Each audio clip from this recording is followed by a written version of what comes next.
हमारे ईदगाह नहीं बचेंगे, हमारे कब्रिस्तान नहीं बचेंगे, मस्जिद नहीं बचेंगी, मदरसे नहीं बचेंगे, तो फिर हम कहाँ जाएंगे? सवाल। अस्सलाम वालेकुम रहमतुल्लाहि व बरकातुहू। हजरत बैठे हुए हैं, तशरीफ फरमा है, उनके सामने बोलना हमको सही नहीं लग रहा है, लेकिन दो जलसे से होके आया। एक हमारा वहाँ देवना पोखरिया ग्राम पंचायत का, और दूसरा जो है काली मीठा, वहाँ से तीसरा यहाँ आए। थोड़ा लेट हो गया और लोग जो है बार बार फोन भी कर रहे थे कि हजरत आ गए हैं, जल्दी से आइए, जल्दी से। मैंने उनसे दुआएं लेने के लिए हम आए हैं, बोलने के लिए नहीं, सुनने के लिए। लेकिन तब भी एक बात की खासतौर से हजरत लोगों से हमारी गुजारिश है कि जहाँ भी जलसे में आप लोग तकरीर करें, एक बात को जरूर जोड़ दें कि अभी वक्त का जो बिल आ रहा है वो हमारे लिए बहुत बड़ी मुसीबत है। कलकत्ते के सरजमीन में हम लोगों ने मीटिंग किया। उसका मीटिंग में हमने खुद बोला कि हम मुखातिब होंगे वहाँ, तो वो वोट वाला जेपीसी वाला आया ही नहीं। और वहाँ सवाल होता है कि हम अपने पार्लियामेंट में क्या होगा नहीं होगा, असेंबली में क्या होगा नहीं होगा, लेकिन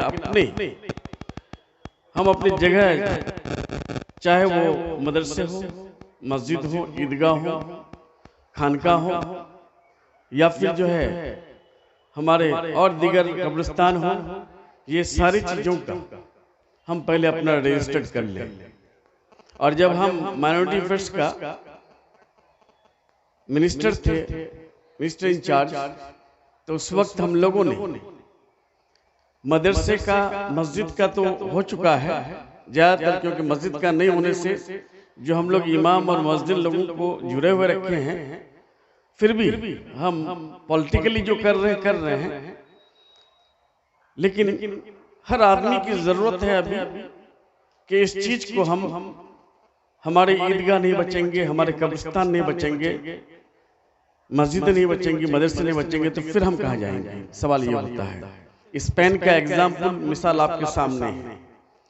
तीसरी चीज, आज हजरत लोग आते हैं यूपी से, रामपुर से, कचूसा शरीफ से, वो जो बयान देते हैं उनको हमको खासतौर से और सीरियसली सुन के जो है उस पर अमल करने की जरूरत है।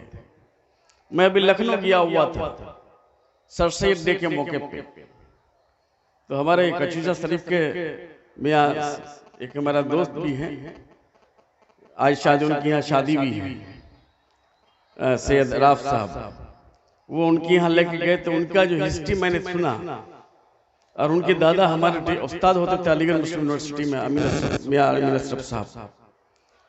तो बगैर पढ़ लिख के हम जो है कभी जो आगे बढ़ ही नहीं सकते, और पढ़ना हमारे लिए उतना ही जरूरी है जितना हम खाना हमारे लिए जरूरी है।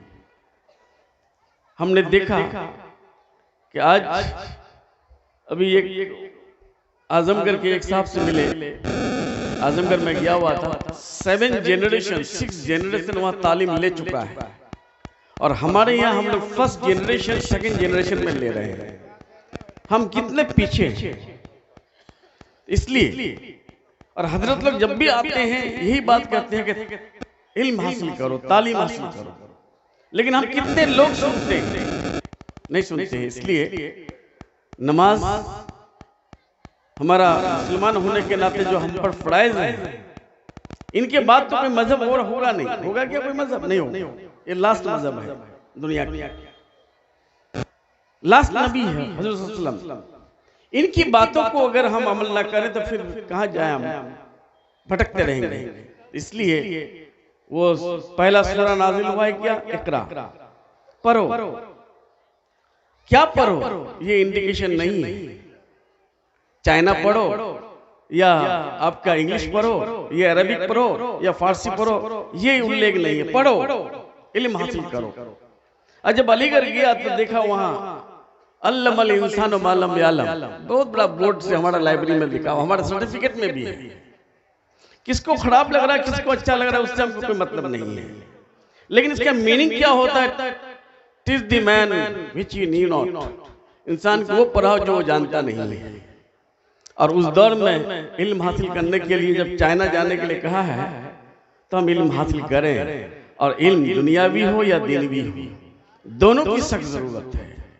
दुनियावी इल्म ना रहेंगे तो दुनिया में जो हम अधूरा रह जाएंगे, और दीनी इल्म अगर हासिल न करेंगे तो हम अच्छे इंसान नहीं बन पाएंगे, हमारा इखलाक बुलंद नहीं होगा। तो इसलिए अब फिर हम जिनके उम्मत है, हजरत सल्लल्लाहु अलैहि वसल्लम के उम्मत है, वो तो हमको लेके जाएंगे ही, लेकिन वैसे गंदे आदमी को हजरत सल्लल्लाहु अलैहि वसल्लम कैसे लेके जाएंगे? इसलिए जरूरी है दीनी तालीम भी और दुनियावी तालीम भी।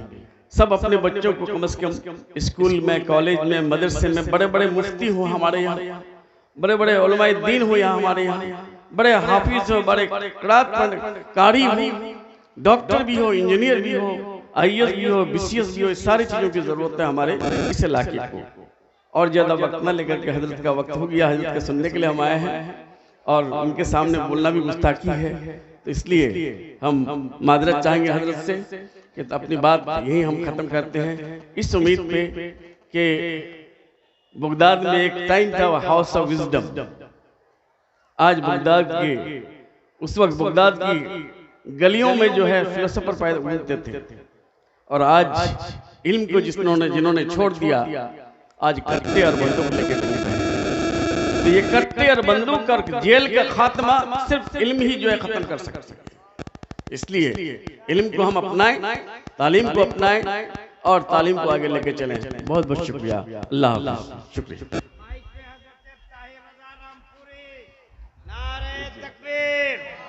नारे रिसालत, उलमाए अहले सुन्नत, हजरत मौला ताहिर रज़ा साहब रामपुरी। वाह भाई वाह, माशाअल्लाह।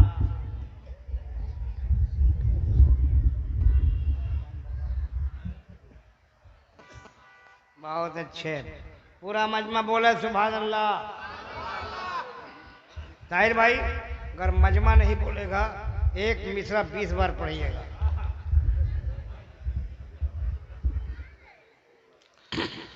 मेरे रसूल पे जलवा फरोज काबिल सद एहतराम पीर तरीक़त रहबर राह शरीयत हुजूर शाह सैयद फैयाज कादरी साहब क़िबला, नक़ीब अहले सुन्नत मौलाना हलचल सीवानी साहब क़िबला, ख़तीब हिंदुस्तान हज़रत मौलाना मंजर नवाज साहब क़िबला, मौलाना सईदुर रहमान साहब क़िबला, तमाम स्टेज पे जलवा फरोज तमाम हफ़ाज़ इकराम, क़ुर्राए इज़ाम, उलमाए इकराम, मौलाना मुज़फ़्फ़र हुसैन साहब क़िबला, हाज़रीन बज़्म, इस्लामी रिश्ते की पर्दानशीन ख़वातीन उम्मत, ताहिर रज़ा को मोहब्बत भरे सलाम के साथ कबूल करें। अस्सलामु अलैकुम व रहमतुल्लाहि व बरकातुहू। खैरियत से हैं आप लोग? माशाअल्लाह। एक मर्तबा ज़रा इतनी ज़ोर से सुभान अल्लाह कहिए।